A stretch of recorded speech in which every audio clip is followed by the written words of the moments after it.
Hello प्यारे बच्चों, कैसे हैं आप लोग। आई होप बहुत अच्छे होंगे और क्लासेस को एंजॉय कर रहे होंगे। हम लोग आधुनिक भारत के इतिहास का अच्छा खासा पढ़ाई कर चुके हैं। लगभग 71 क्लास आप लोगों का अभी तक हो चुका है, जिसमें बहुत ही विस्तार पूर्वक इतिहास के सारे प्रश्नों को सॉल्व किया गया है। अगर उसका रिविज़न और बार बार पढ़ाई करते रहते हैं तो आप लोगों को आधुनिक भारत के इतिहास पर बहुत ही अच्छा कमांड हो जाएगा। इसी कड़ी में आज आपका अगला क्लास है जो आपके लिए बहुत ही महत्वपूर्ण है।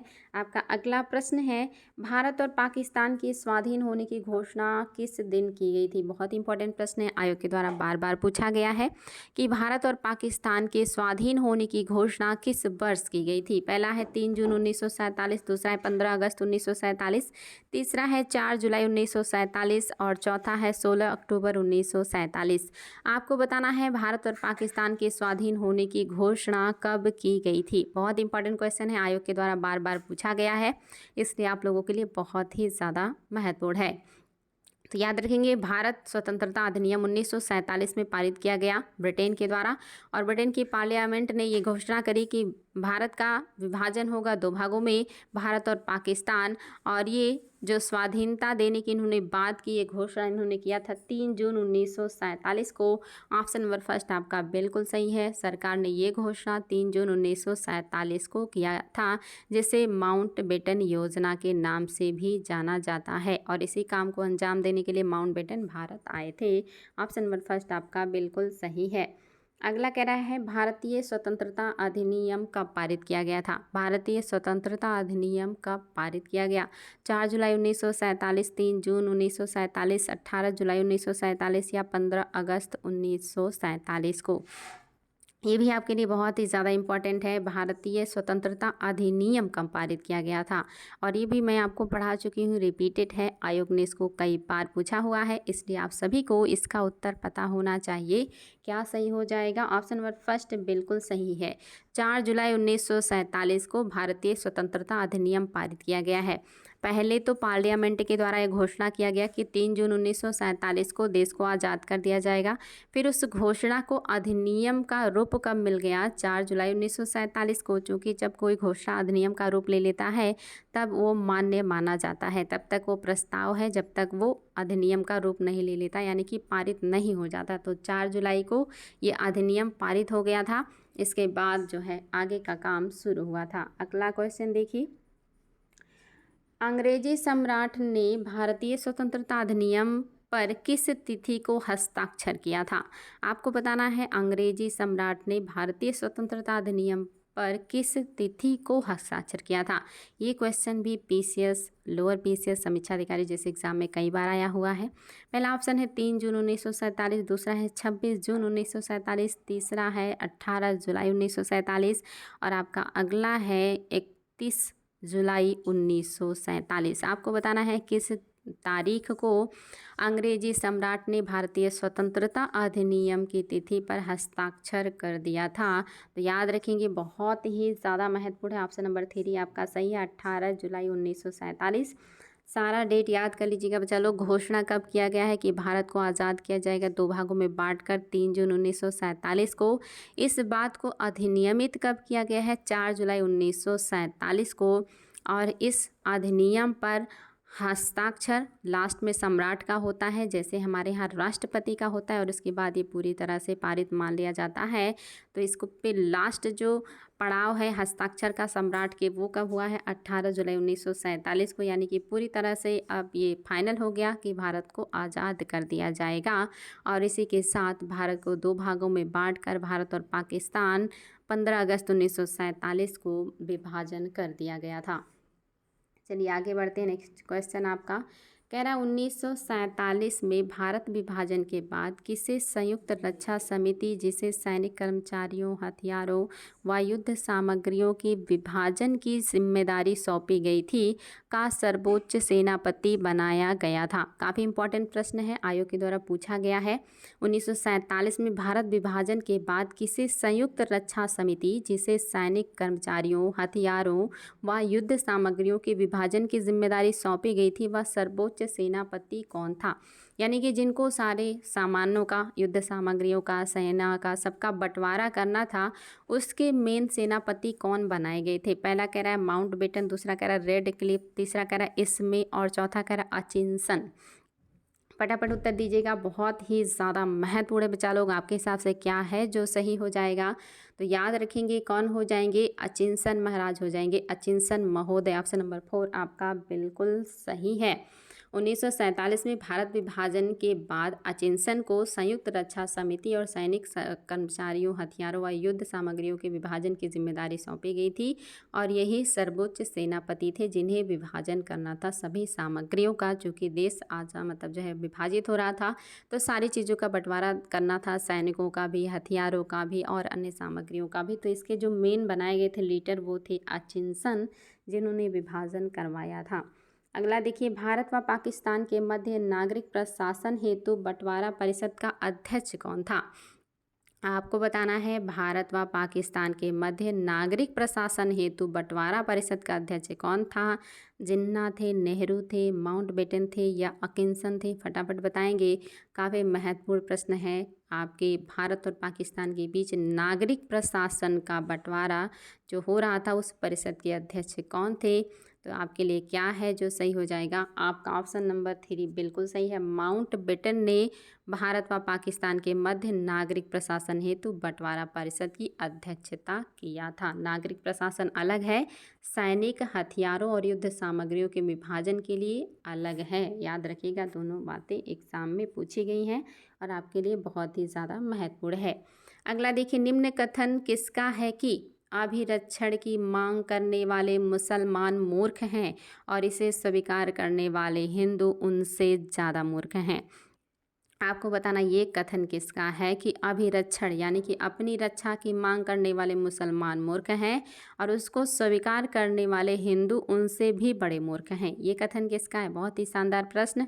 मौलाना अबुल कलाम आज़ाद का है या मोहम्मद अली जिन्ना का है या मोहम्मद इकबाल का है या जवाहरलाल नेहरू का है? फटाफट जवाब देंगे बच्चा लोग। बहुत ही शानदार प्रश्न है और आप सभी को इसका उत्तर पता होना चाहिए।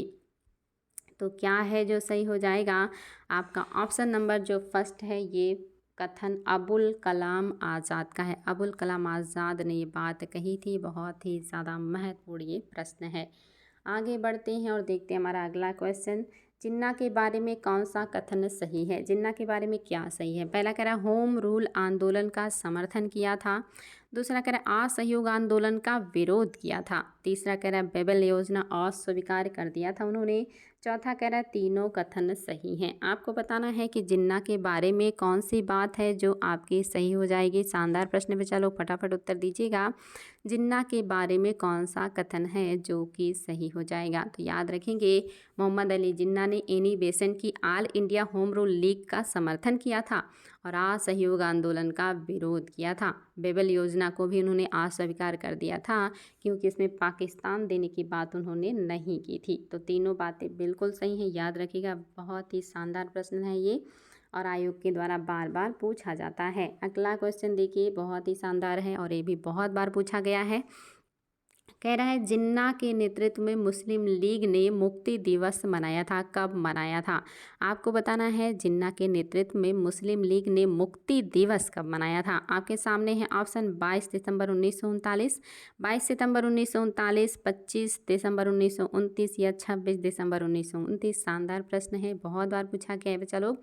तो याद रखेंगे, आप सभी को याद होगा अक्टूबर 1939 में 8 प्रांतों में कांग्रेस मंत्रिमंडल ने त्यागपत्र दे दिया था। रीज़न ये था कि भारतीयों से बिना पूछे उन्हें द्वितीय विश्व युद्ध में शामिल कर लिया गया और जब कांग्रेस ने 8 प्रांतों से त्यागपत्र दे दिया तो इससे जिन्ना को बहुत प्रसन्नता हुई और उन्होंने इस दिन को मुक्ति दिवस के रूप में मनाया। और ये कब मनाया था उन्होंने? 22 दिसंबर 1939 को। याद रखिएगा, विथ डेट आयोग ने इसको पूछा हुआ है, तो ये चीज़ याद रखिएगा, बहुत ही ज़्यादा इंपॉर्टेंट है। और जिन्ना ने भारत छोड़ो आंदोलन का भी विरोध किया था, जो कि वो नहीं चाहते थे अंग्रेज भारत छोड़े, वो चाहते थे अंग्रेज पहले विभाजन करें उसके बाद वो भारत को छोड़े।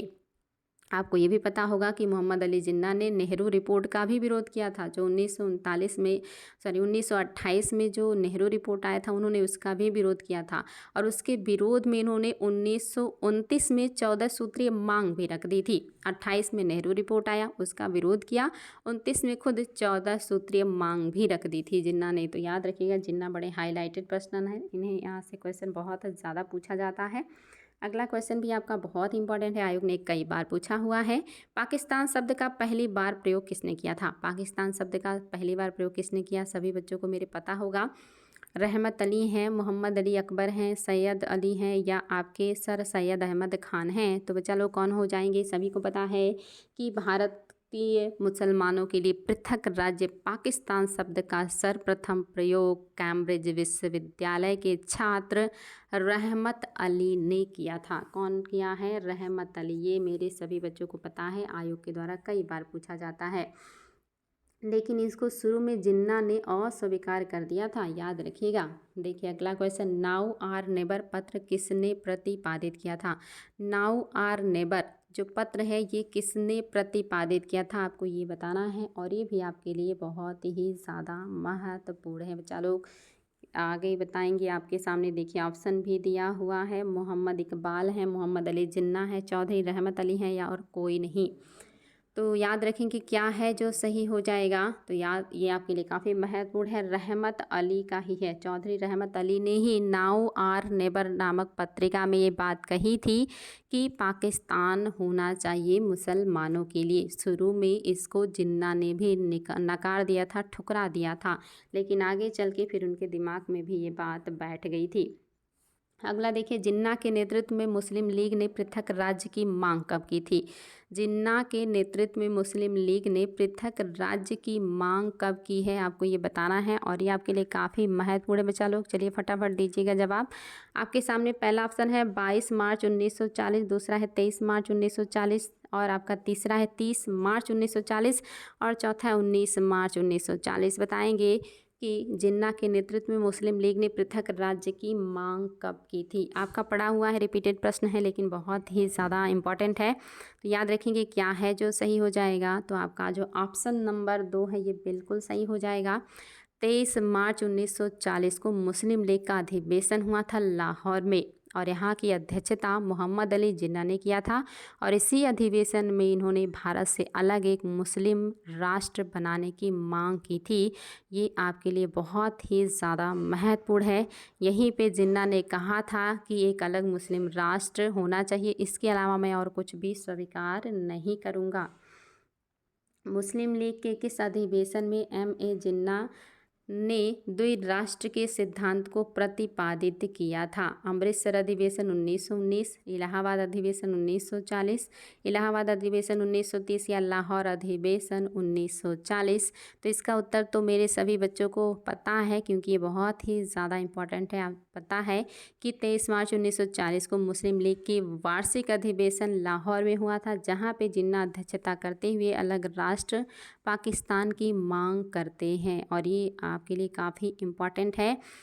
और ये जो उन्होंने मांग किया था, ये भी अपने आप में काफ़ी महत्वपूर्ण है, क्योंकि इस प्रस्ताव को फजलुल हक ने प्रस्तुत किया था, खलीकुज्जमा ने इसका अनुमोदन किया था। इसकी रूपरेखा तैयार करने में सर सिकंदर हयात, फजलुल हक और खलीकुज्जमा का विशेष भूमिका है। यानी कि जो पाकिस्तान प्रस्ताव है, इसमें 3 लोगों का और हाथ है। इस प्रस्ताव को फजलुल हक ने प्रस्तुत किया, खलीकुज्जमा ने इसका अनुमोदन किया, और सिकंदर हयात ने इसकी रूपरेखा तैयार की थी। इन तीनों ने मिलके इसको जो है मदद किया था जिन्ना को, खलीकुज्जमा और साथ ही आपके सिकंदर हयात और आपके फजलुल हक, इनका नाम भी याद रखिएगा। ये तीनों लोग भी मदद कर रहे हैं जिन्ना को।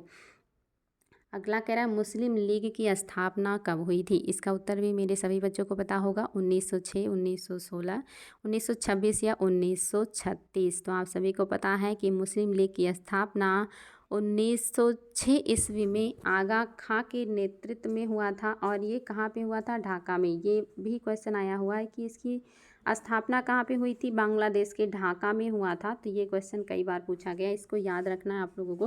मुस्लिम लीग की स्थापना 1906 में ढाका में हुई थी। ढाका आप सभी को पता है बांग्लादेश में है और ये आयोग के द्वारा कई बार पूछा गया है। चलिए आगे बढ़ते हैं और तो देखते हैं हमारा अगला क्वेश्चन। कह रहा मुस्लिम लीग के प्रथम अध्यक्ष कौन बने थे? मुस्लिम लीग के प्रथम अध्यक्ष कौन बने थे? ये क्वेश्चन भी देखिए पूछा हुआ है। आगा खां है, सलीम अली खां है, सलीमुल्लाह खां है या मोहसिन उल मुल्क है या इनमें से कोई नहीं है? फटाफट जवाब देंगे कि कौन पहले अध्यक्ष बने थे मुस्लिम लीग के। मुस्लिम लीग की स्थापना भी आपने देखा 1906 में ढाका में हुआ था। और इसकी प्रथम अध्यक्ष कौन है? इसकी प्रथम अध्यक्षता किसने की थी? ये भी याद रखिएगा कि जो मुस्लिम लीग है इसका मुख्यालय लखनऊ बनाया गया था। यानी कि स्थापना तो हुआ था ढाका में, लेकिन इसका एक मुख्यालय भी था और वो लखनऊ में था। और प्रथम अध्यक्षता कौन कर रहे हैं? आगा खां ने किया था। बहुत ही ज़्यादा इंपॉर्टेंट है। 1906 में जो हुआ है अधिवेशन उसकी अध्यक्षता या प्रथम अध्यक्ष आगा खां हैं। और मुस्लिम लीग के संगठन का एक मुख्यालय भी लखनऊ में खोला गया है। ऑप्शन नंबर फर्स्ट आपका बिल्कुल सही है। अखिल भारतीय मुस्लिम लीग के संस्थापक कौन थे? Sir Syed Ahmed Khan, sir Mohammad Iqbal, sir Aga Khan या नवाब सलीमुल्लाह खां? फटाफट बताएंगे मुस्लिम लीग के संस्थापक का नाम क्या था? और आपके लिए काफ़ी महत्वपूर्ण प्रश्न है बच्चा लोग। देखिए आपके लिए सारे प्रश्न आयोग के पूछे हुए लाए गए हैं। ऑप्शन नंबर आपका 4 बिल्कुल सही है। नवाब सलीमुल्लाह खां मुस्लिम लीग के संस्थापक हैं। इन्हीं के नेतृत्व में स्थापना हुई, लेकिन अध्यक्षता देखिए आगा खां कर रहे हैं। दोनों बात याद रखिएगा, स्थापना तो ढाका में हो रहा है लेकिन उसका एक मुख्यालय लखनऊ में भी खोला जा रहा है। और आप सभी को ये सारी चीज़ें याद रखनी है कि जो मुस्लिम लीग ने पाकिस्तान का प्रस्ताव पारित किया है, उस पाकिस्तान प्रस्ताव को प्रस्तुत किसने किया है? फजलुल हक ने। और उसका अनुमोदन किसने किया? खलीकुज्जमा ने। उसकी रूपरेखा किसने तैयार की? सिकंदर हयात खान ने। ये सारी बातें याद रखिएगा। अगला कह रहा है ब्रिटिश प्रधानमंत्री इटली ने भारत को सत्ता हस्तांतरित करने की अंतिम तारीख क्या तय की थी? अंतिम तारीख उन्होंने क्या तय किया कि भारत को हम सत्ता हस्तांतरित कर देंगे? कह रहा 1947 अगस्त, 1947 जून या 1948 अगस्त या जून 1948? तो आप सभी लोग पहले ही पढ़ चुके हैं कि जो इटली है इन्होंने घोषणा किया था कि भारतीयों को हम जून 1948 में आज़ाद करेंगे, लेकिन परिस्थितियाँ ऐसी बनती चली गई कि इन्हें और पहले ही भारत को आज़ाद करना पड़ा और भारत 15 अगस्त 1947 को ही आज़ाद कर गया। और उसके क्रम में देखिए कितनी सारी चीज़ें हुई। 3 जून को भी मतलब जो है प्रस्ताव आया, 4 जुलाई को अधिनियम बना, 18 अगस्त को उस पर साइन हो गया, 18 जुलाई को साइन हो गया और 15 अगस्त को देश आज़ाद हो गया। ये सारी चीज़ें याद रखेंगे, बहुत ज़्यादा इंपॉर्टेंट है। अगला देखिए भारत तब तक आगे नहीं बढ़ सकता जब तक कि हिंदू और मुसलमान एक नहीं हो जाते। यह कथन किसका है? जिन्ना का है। और दूसरा कह रहा है, अच्छा यहाँ पे होगा ये सर सैयद अहमद खान यहाँ नहीं है, जिन्ना है, मौलाना अबुल कलाम आज़ाद है, शौकत अली है या कोई नहीं? फटाफट देंगे जवाब। 4 ऑप्शन है आपके सामने। ये कथन किसका है कि भारत तब तक आगे नहीं बढ़ सकता जब तक कि हिंदू और मुसलमान एक नहीं हो जाते? यह कथन आपको जानकर आश्चर्य होगा मोहम्मद अली जिन्ना का था। लेकिन ये कब था? ये पहले की सोच है, 1930 से पहले की सोच है इनकी। लेकिन खिलाफत आंदोलन से इनकी सोच जो है वो बदलती चली गई और ये बहुत ज़्यादा कांग्रेस के विरोधी हो गए थे। अगला कह रहा है गांधी के खिलाफत आंदोलन का किसने विरोध किया था? सर सैयद अहमद खान ने, मौलाना अबुल कलाम आज़ाद ने या आपका मोहसिन उल मुल्क या सैफुद्दीन किचलू? और एक और ऑप्शन ले लीजिए जिन्ना। आपको बताना है कि इनमें से कौन है जिन्होंने महात्मा गांधी के खिलाफत आंदोलन का विरोध किया था, जिन्होंने कहा कि महात्मा गांधी को मुसलमानों के साथ मिलकर खिलाफत आंदोलन नहीं करना चाहिए। जिस मौके को गांधी जी को लग रहा था कि बहुत अच्छा है मुस्लिम और भारतीयों की एकता का, हिंदू और मुस्लिम एक साथ आएंगे, उसको इन्होंने मना कर दिया कि ये ठीक नहीं है, इसका परिणाम आगे अच्छा नहीं होगा। तो याद रखेंगे कौन हो जाएंगे? जिन्ना हो जाएंगे। ऑप्शन नंबर 5 आपका बिल्कुल सही है। जिन्ना ने विरोध किया था गांधी जी के खिलाफत आंदोलन का। मुस्लिम लीग का प्रथम सम्मेलन कहाँ हुआ था? ये भी आयोग के द्वारा कई बार पूछा गया है। पीसीएस में भी क्वेश्चन आया है कि मुस्लिम लीग का प्रथम सम्मेलन कहाँ हुआ? ढाका, अमृतसर, लाहौर या कराची? फटाफट उत्तर देंगे, बहुत ही ज़्यादा इंपॉर्टेंट है। मुस्लिम लीग की प्रथम सम्मेलन कहाँ हुआ था? देखिए स्थापना कहाँ पे हुआ है? ढाका में हुआ है, लेकिन स्थापना के बाद जो प्रथम अधिवेशन हुआ है वो आपका कराची में हुआ है। और ये कब हुआ है? 1907 में हुआ है। 1907 में कराची में पहला सम्मेलन बुलाया गया था स्थापना के बाद। आयोग के द्वारा पूछा हुआ है, याद रखिएगा, बहुत ही ज़्यादा महत्वपूर्ण है। मुस्लिम लीग का 1908 में दूसरा अधिवेशन कहाँ हुआ था? 1908 में दूसरा अधिवेशन हुआ है। और ये कहाँ हुआ है? लाहौर, अमृतसर, ढाका और लखनऊ। तो फटाफट जवाब देंगे बच्चा लोग। ढाका में तो स्थापना हुआ था, लखनऊ में मुख्यालय था, और इसके अलावा आपका अभी आपने देखा कि कराची में पहला अधिवेशन हुआ और दूसरा अधिवेशन हुआ था जो है अमृतसर में। याद रखिएगा 1908 में दूसरा अधिवेशन कहाँ हुआ है? अमृतसर में हुआ है। पहला अधिवेशन 1907 में कराची में हुआ था। स्थापना ढाका में 1906 में हुआ था। अगला देखिए, मुस्लिम लीग के संस्थापक सदस्य कौन नहीं थे? इनमें से कौन है जो मुस्लिम लीग के संस्थापक सदस्य नहीं हैं? आपके सामने है ऑप्शन। सलीमुल्लाह हैं, आगा खां हैं, मोहम्मद सलीमुल्लाह हैं, और आपके सर सैयद अहमद खां हैं। आपको बताना है कि कौन है जो मुस्लिम लीग के संस्थापक सदस्य नहीं है। तो आप सभी को पता होगा, हम लोग पहले भी पढ़ चुके हैं, लेकिन ये बहुत ज़्यादा इम्पॉर्टेंट है। इसमें मैंने बहुत ज़्यादा सांप्रदायिक चीज़ों से ली हुई बातों को लिया है। तो सर सैयद अहमद खान इसके संस्थापक सदस्य नहीं हैं, बाकी सारे लोग संस्थापक सदस्य में हैं, जिसमें आपके सलीमुल्लाह खां जो हैं ये सबसे ज़्यादा लीड रोल में थे, मेन रोल यही कर रहे थे, बाकी लोगों ने इनकी मदद की है। तो बच्चा लोग, ये सारे प्रश्न आपके लिए बहुत ज़्यादा महत्वपूर्ण है, आयोग के द्वारा बार बार पूछे गए हैं। इनका रिवीजन बार बार करते रहिएगा, नहीं तो एग्ज़ाम में जाके कंफ्यूज हो जाएंगे। बहुत सारी चीज़ें मैं आप लोग को पढ़ा चुकी हूँ, आप लोग उसका रिवीजन करेंगे तो निश्चित ही आपको फ़ायदा मिलेगा। आज के लिए इतना ही, फिर मिलेंगे ऐसे ही शानदार प्रश्नों के साथ। Thank you so much.